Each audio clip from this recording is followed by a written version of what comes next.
Stop hidden files showing up in search results in Windows. Welcome everybody. If you have any hidden files that you don't want anyone to find, but they show up in search results, this is the way to fix that. So you want to click on your search bar, search for settings, click the best match should be the settings app. In here, you want to go to privacy and security on the left.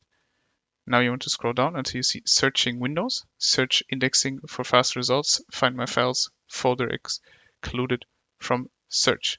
That's what we want. So as you can see, exclude folders from enhanced search. What you can then do is add an excluded folder. So if you click add, you can then choose the folder that you want to add, and that won't show up in your search results anymore.